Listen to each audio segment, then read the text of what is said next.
राष्ट्रको शान हाम्रो किसान। दर्शकवृन्द, हाम्रो किसान टेलिभिजनको विशेष प्रस्तुति मधेस दर्पण।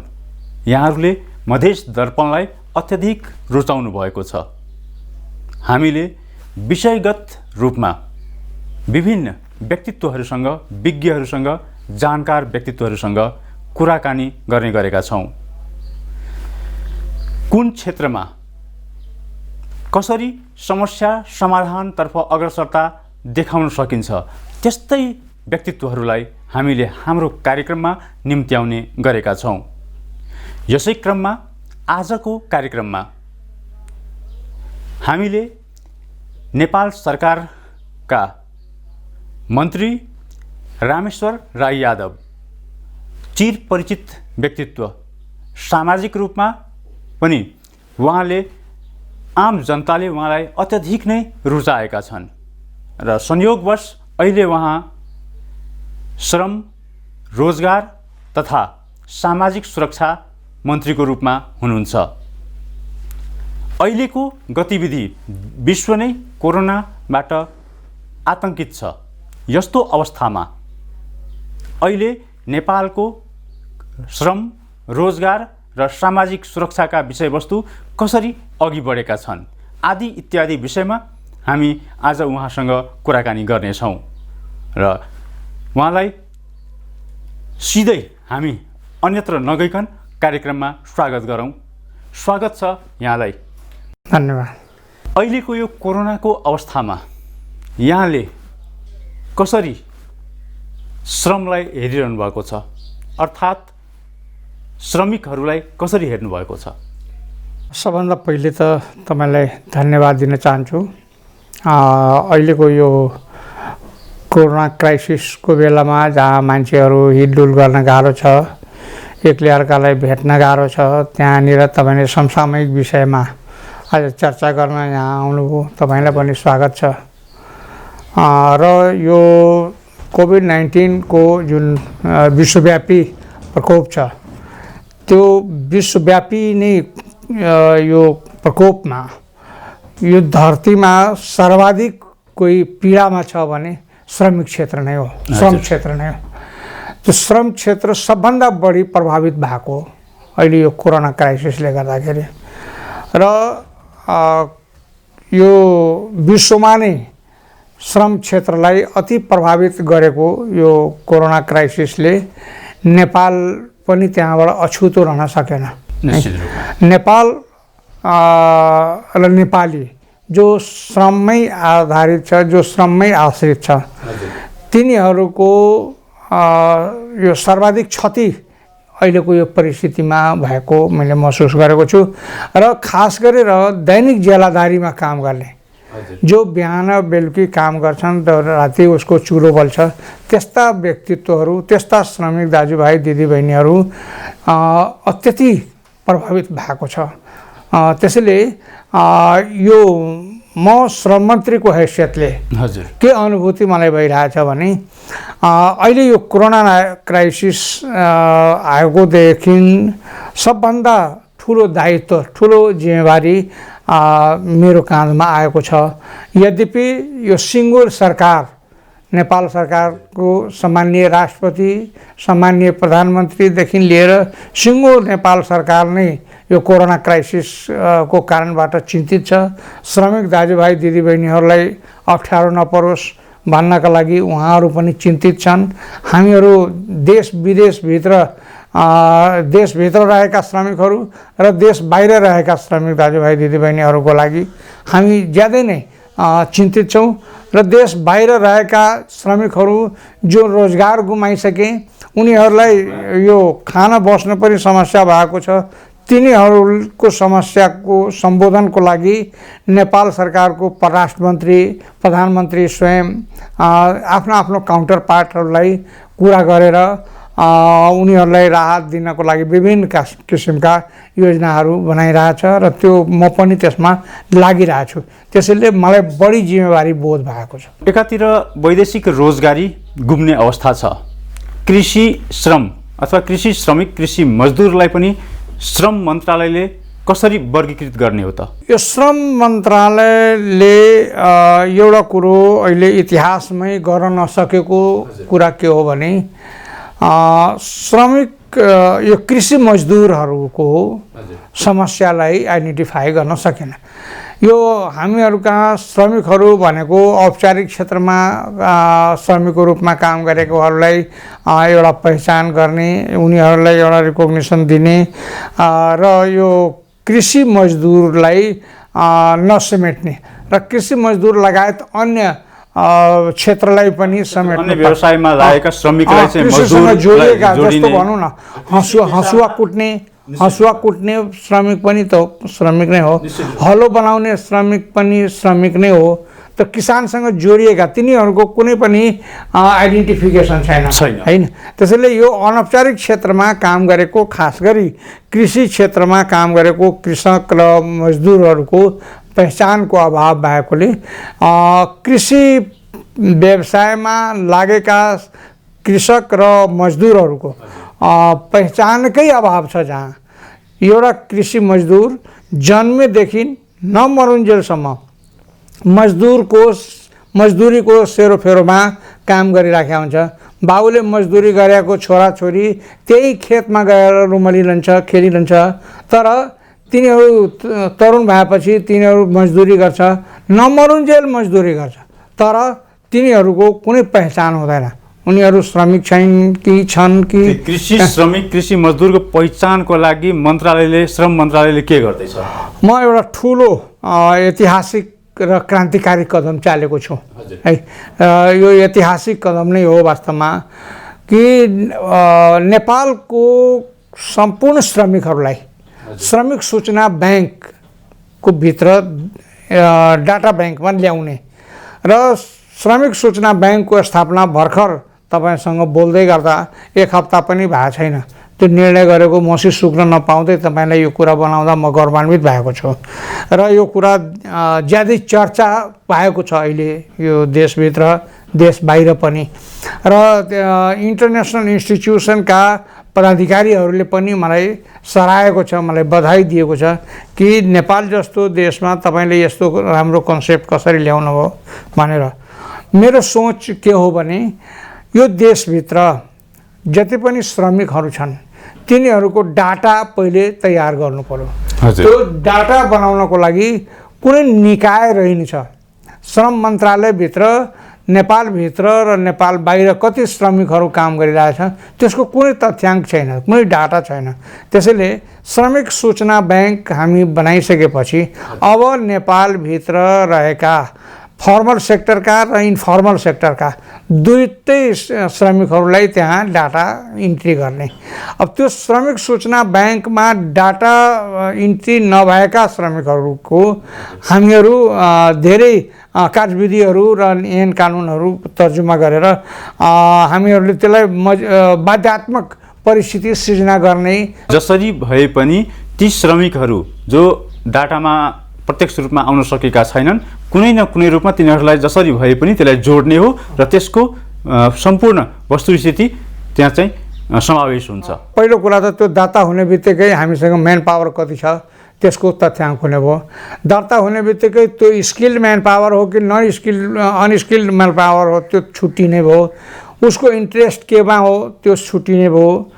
उसको आर्थिक हैसियत के छ त्यो छुटिने भयो। उसको फ्यामिली लायबिलिटी कति छ त्यो छुटिने भयो। र ऊ स्किल्ड हो भने हामीसँग जस्तो लाइक प्लम्बर है, अब प्लम्बरको हामीसँग कतिवटा प्लम्बर छ देशभरिमा, कति हजार मान्छे प्लम्बरको ट्रेनिङ ल्याएछ। त्यो त त्यहाँ डाटामा इन्ट्री भएपछि हामी निकाल्न सक्छौँ नि त।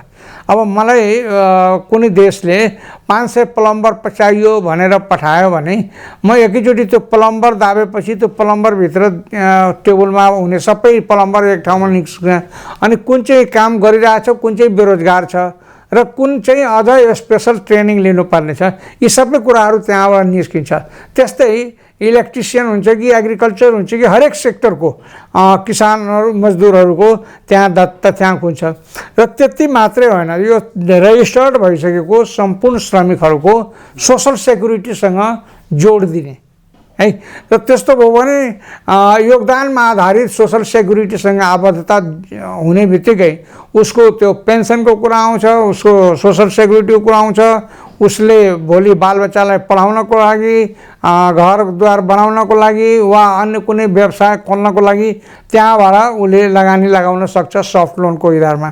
त यी सम्पूर्ण सुविधाहरू है उसको जीवन बिमादेखि लिएर सबै सुविधाहरू हामी त्यहाँबाट उपलब्ध गराउँछौँ र श्रमिक सूचना ब्याङ्कमा रजिस्टर्ड भइसकेको व्यक्तिको एउटा कार्ड बन्छ र त्यो कार्डको आधारमा भोलि गभर्मेन्टले कुनै श्रमिक को लागि सुविधा फेसिलिटेसन भयो भने त्यो आधार कार्डको रूपमा काम मतलब भोलि गणना हुन्छ। त्यसैले हरेक दृष्टिकोणले राज्यको सुविधा त्यो कार्डको आधारमा पाउने। त्यसैले श्रमिकहरूलाई पहिले एउटा पहिचान दिनु पर्यो, यो पहिलो। त्यसपछि त्यो पहिचानको आधारमा फेसिलिटेट कहाँ कहाँ गर्न सकिन्छ त्यसको व्यवस्थापन गर्नु पर्यो।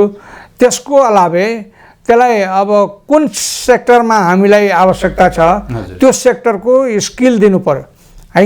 र त्यसको लागि मैले यो 7 प्रदेशमा स्किल सेन्टरहरू खोल्ने योजना बनाएका छौँ। अब अर्को पडाव भनेको हाम्रो स्किल सेन्टर खोल्ने हो। अहिले भैँसे पार्टीले मात्रै गरिरहेछ। अब यो 7 प्रदेशमा यसलाई विस्तार गर्ने र कुनै पनि मजदुर, कुनै पनि श्रमिक दाजुभाइ दिदीबहिनीहरू अनस्किल्ड रहनुहुन्न भन्ने योजनाका साथ, अभियानका साथ हामी अगाडि बढ्छौँ। निश्चित रूपमा श्रम सूचना ब्याङ्क जुन छ यसले यो योजनाले सफलता पाओस् भन्ने हामी पनि चाहन्छौँ। मन्त्रीज्यू, अहिले यो कोरोनाको त्रासबीच विश्वमा रहेका श्रमिकहरू, वैदेशिक रोजगारीमा रहेकाहरू स्वदेश फर्केर आएका छन्, धेरै आउन बाँकी छन् र अहिले यो अवस्थामा नेपालमै छाप टार्न समेत गाह्रो भइरहेको अवस्था छ र खुला सिमाना भएको हुनाले भारततिरबाट आएका श्रमिकहरू अहिले फर्केर पुनः भारततिर जान लागेका छन्। सङ्घीय नेपालको संविधानले के भन्छ, मौलिक हकमै उल्लेख भएको वस्तु 2080 सम्ममा सम्पूर्ण वैदेशिक रोजगारी बन्द गरिनेछ र सम्पूर्ण श्रमिकलाई नेपालमै रोजगारको व्यवस्था गरिनेछ। यो विषयमा अब लगभग 2 वर्ष समय हामीसँग, 2 वर्ष अलिकति बढी समय छ।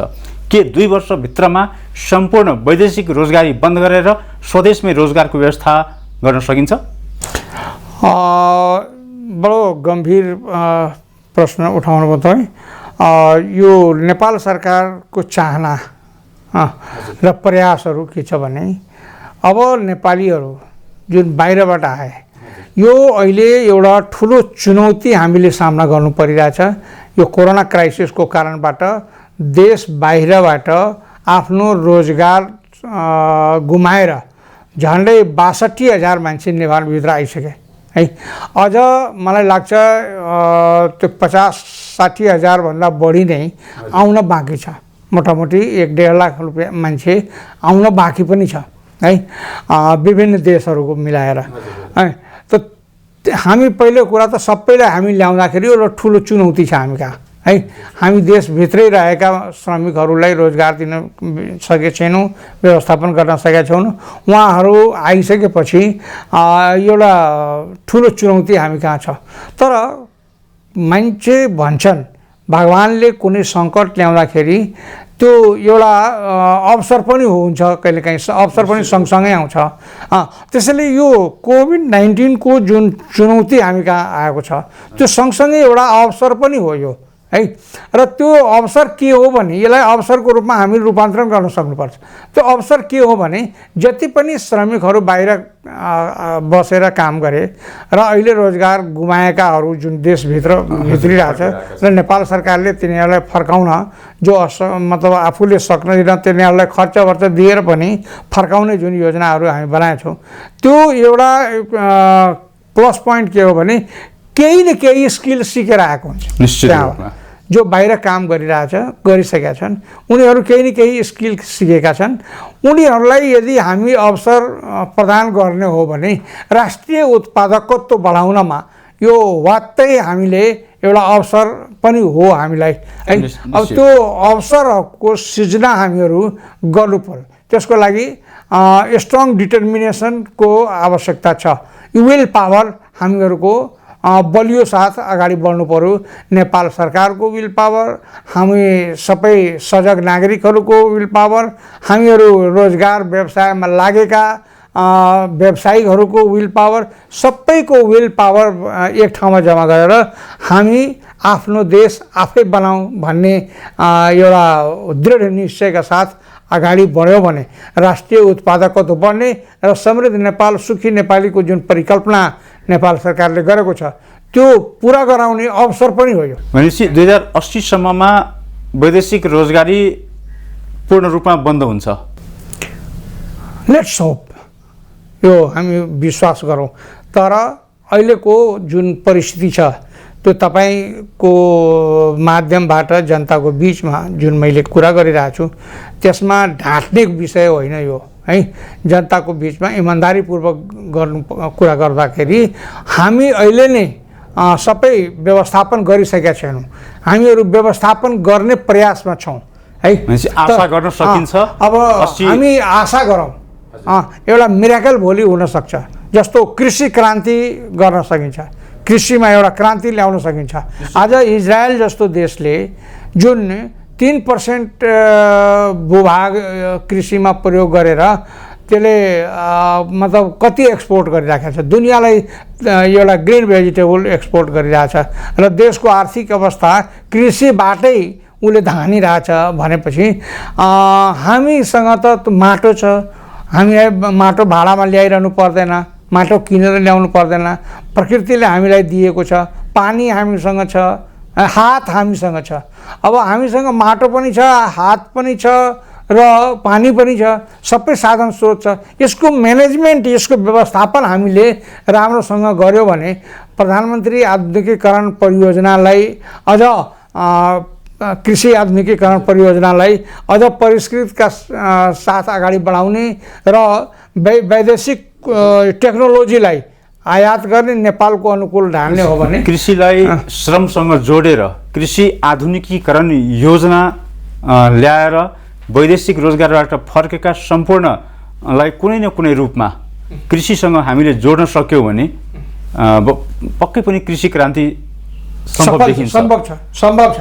त्यो गर्नलाई नेपाललाई कृषि प्रधान देश भनिन्छ। मलखाद अर्को देशबाट, खाद्यान्न चामल अरू देशबाट आयात गरिन्छ। कहिलेसम्म गर्ने हो त यो?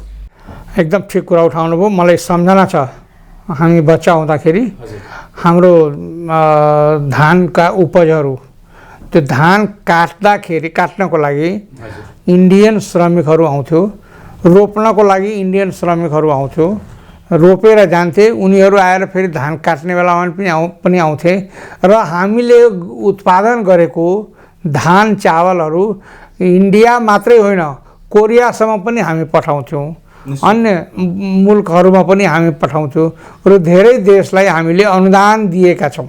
त्यो मलाई सम्झना छ। म बच्चा हुँदाखेरि त्यो दिन देखेका थियौँ र त्यो दिन हरायो, त्यो सपना देखेको जस्तो लाग्छ है। अहिले हाम्रा श्रमिकहरू नेपालभित्र काम गर्न नसकेर नपाएर उत्पादन बढाउनेतिर नलागेर हाम्रा श्रमिकहरू, युवाहरू यो पौरखी हात लिएर विदेशमा गएर अर्काको लागि, अर्काको जग्गामा, अर्काको ठाउँमा पसिना पोख्छ, खुन पसिना एक गरेर अरूको लागि कमाइदिन्छ। अब यी हातहरूलाई हामी नेपालभित्रै काममा लगाउन सक्नु पर्यो। हामी त्यसका अवसरहरू सृजना गर्नु पर्यो। हामीहरू अहिले यो नेपाल सरकारका विभिन्न निकायमा फर्मल सेक्टरमा पनि रोजगारका अवसरहरू सृजना गर्ने र यो कोरोना क्राइसिसले एउटा सबभन्दा ठुलो सेटब्याक त्यो पनि हो। जस्तो अब टुरिज्म सेक्टरमा काम गर्ने श्रमिकहरूको ठ्याम्मै बन्द भयो, होटल व्यवसाय बन्द भयो, टुरिज्म सेक्टर पुरै बन्द भयो। हाइड्रो पावरमा काम गर्ने टुरिज्म यो श्रमिकहरूको काम ठ्याम्मै बन्द भयो। बाहिरबाट श्रमिकहरू आउनै नसक्ने स्थिति भयो र यो स्किल म्यान पावरहरूलाई पनि हामीले बोलाउन नसक्ने भएर त्यो हरेक सेक्टरमा यो कोरोनाले गर्दाखेरि त्यो बन्द भएर त्यो अवसरहरू गुमेका छन्। त्यसैले यो अवसरहरूलाई पनि हामीहरूले खोतल्दै जानुपर्छ र त्यसलाई फेरि अभिवृद्धि गर्नेतिर जाउँ र यो कोरोना क्राइसिस भन्ने लाग्छ केही दिनमा यसलाई अन्त गरेर हामीहरू रोजगारी सिर्जना गर्नेतिर लाग्नुपर्छ जस्तो लाग्छ। निश्चित रूपमा यहाँको श्रम सूचना ब्याङ्कको योजना 2080 सम्मको वैदेशिक रोजगार मुक्त गर्ने जुन योजना छ, यी सबै कुरामा जुन छ सफलता मिलोस् भन्ने हामी पनि चाहन्छौँ र यहाँले आफ्नो व्यस्तताका बावजुद हाम्रो किसान टेलिभिजनलाई यसरी विशेष रूपमा माया गरेर समय दिनुभएकोमा यहाँलाई धेरै धेरै धन्यवाद। यहाँलाई पनि हार्दिक धन्यवाद छ। आज तपाईँ जस्तो संवेदनशील व्यक्तिले र संवेदनशील विषयमा आज हाम्रो कुराहरू हाम्रा भावनाहरू राख्ने जुन अवसर दिनुभयो र प्रत्यक्ष रूपमा जनताको बिचमा आफ्ना योजनाहरू छोटकरीमा भए पनि सुनाउने र भन्ने जुन अवसर दिनुभयो त्यसको लागि हार्दिक धन्यवाद छ। र तपाईँ मार्फत म के भन्न चाहन्छु भने तपाईँको यो टेलिभिजनले एउटा अभियानको रूपमा कृषि क्रान्तिलाई अगाडि बढाउनुपर्छ। मेरो शुभकामना छ। नेपालको लागि हामीहरू कृषि बाहेक अर्को विकल्प छैन। कृषिलाई नै हामी अगाडि बढायो भने रोजगारीका अवसरहरू, उत्पादकत्वका अवसरहरू र फेरि पनि हामी पुराना दिन सम्झिन सकौँ। फेरि पुराना दिनमा हामीहरू आफ्नो यो कृषि उत्पादकत्वलाई विदेशतिर एक्सपोर्ट गर्ने वातावरण बनाउन सकौँ। यी शुभकामनाका साथ तपाईँलाई हार्दिक धन्यवाद। हस्त धन्यवाद। दर्शकवृन्द, आजको हामीले मधेस दर्पण कार्यक्रममा श्रम, रोजगार तथा सामाजिक सुरक्षा मन्त्री रामेश्वर राई यादवज्यूलाई निम्त्याएका थियौँ। श्रम मन्त्रालयले अहिले श्रम सूचना ब्याङ्कको तयारी पुरा गरेर प्रस्तावलाई अगाडि बढाइसकेको छ, घोषणा भइसकेको छ।